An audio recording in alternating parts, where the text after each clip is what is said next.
Welcome into Out of Order, everyone. My name is Ben Mayer. My name is Anthony Buono. In today's episode, we are going to be talking about a huge new rule on transmission planning out of the FERC. So this is a federal administration. It's called the Federal Energy Regulatory Commission. This is a big deal because we've talked forever about the needs of transmission as we try to transition to a green economy. Yeah, we've talked about how the amount of transmission wire that's been laid in the year of 2023 was significantly less than the year of 2022. Yes. Significantly less. And that's after a bunch of green energy subsidies passed in the Inflation Reduction Act, right? Yes. So we're showing that we can have the political support to get the money to fund these things, but we don't have the bureaucracy mechanisms to actually get the things built, which is our biggest problem. Exactly. Yeah. So I was so curious, what exactly was the problem so far, and what are the fixes that needed to happen? So what we had talked about before is transmission planning has happened on a first come, first serve basis. There are a few regions of the country that are broken up as far as transmission, and all of them are run by things called RTOs, or Regional Transmission Organizations. And basically what happens is anytime a company wants to build something that produces energy, like a solar farm or a wind farm or a natural gas plant, they need to apply to connect to the grid in that region with the Regional Transmission Organization. But basically what's been happening is, since it works on a first come, first served basis, these queues have built up of hundreds, if not thousands of projects that want to plug into the grid.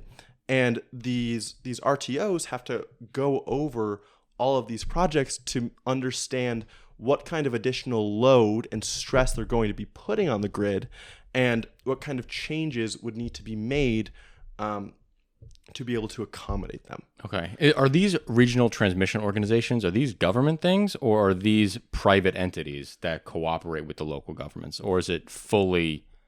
These are governmental organizations. It's weird because they cover multiple states, but they serve they're beholden to the FERC. So they're beholden to the Federal Energy Regulatory Commission. Yeah, I understand. And it delegates the organization to the RTOs. Gotcha. So the reason that this rule comes from the FERC is it's applying to all of those RTOs except for Texas. Weirdly. Yes, they are the only one that's not on the larger nuclear United States power grid. Yeah, exactly. So they get to do their own thing. Fortunately, Texas isn't really a concern because it's already great at building stuff all the time. Yeah. Now, this new rule is looking to address some big problems, mostly three big problems that have gotten in the way of transmission. The first one is long-term planning. So because of this first come, first served basis, how this has worked is someone applies to connect to the grid, and the RTO reviews what's going to happen and then determines whether it can accept or decline that application based on whether the grid will be able to handle it. So it happens on a pretty ad hoc basis. It's gotten better. It's gotten more efficient. So it's not reviewing one at a time. Some of them now can review up to 50 or maybe even 100 projects at a time.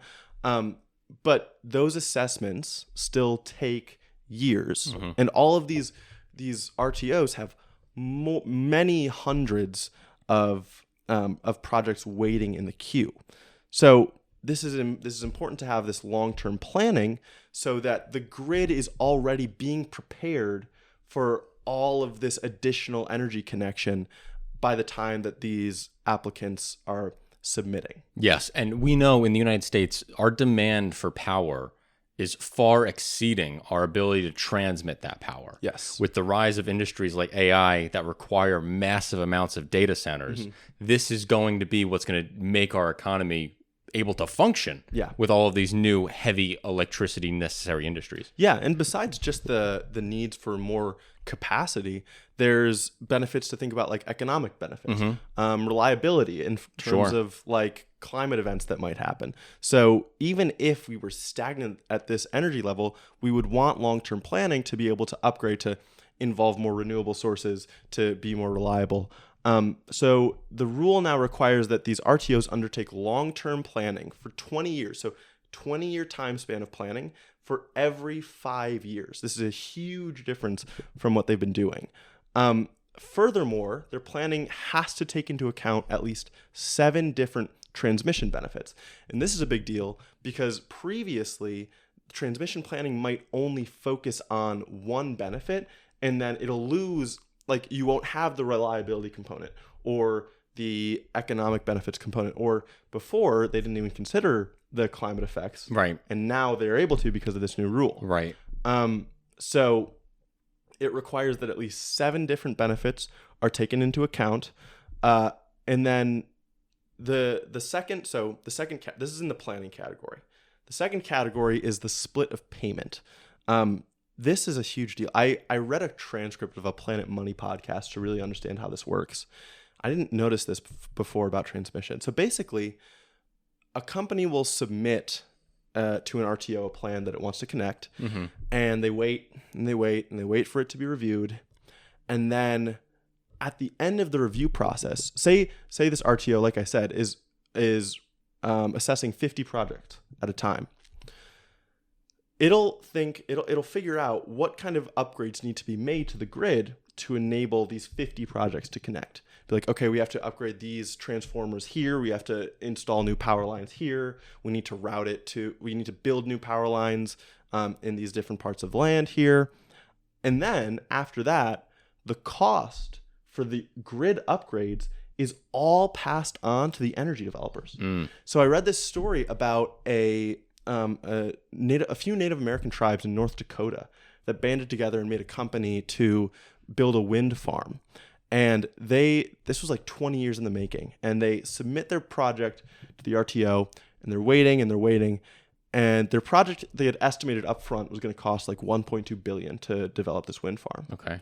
And when they get the bill back from the RTO, it's $750 million that they are going to have to foot for the grid upgrades that it will take to connect their project. So they are adding like 70% onto the cost of their project. And what that does is you get a ton of these projects that are just like, oh, we can't do that. Yeah. So they go through the whole RTO review process. The guys get the bill and they're like, screw it. Yeah.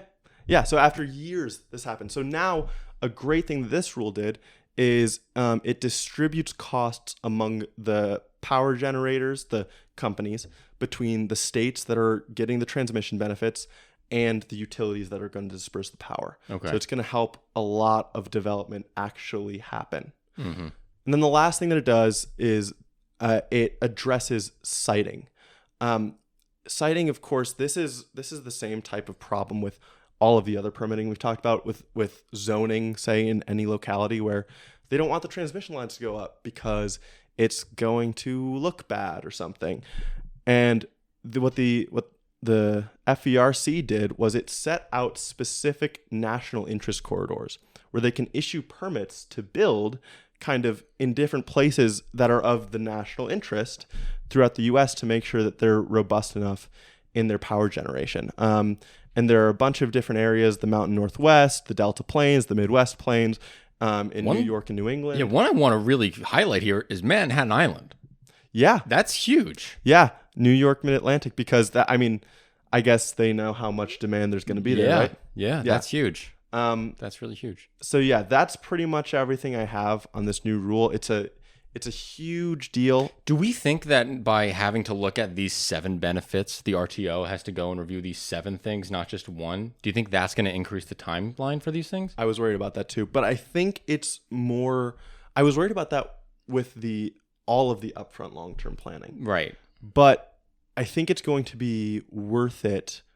Like it could increase the timeline in one part of the process. Right. But the overall process is going to take much less time. Yeah. I imagine the biggest change from what I see here is that split payment thing. It is. Because now with that, right, you're just discouraging power generators from entering the market, right? Yes, exactly. Yeah, because then they're almost paying to upgrade the utilities themselves. Yes. Thanks for watching this episode of Out of Order. Love it that you made it this far.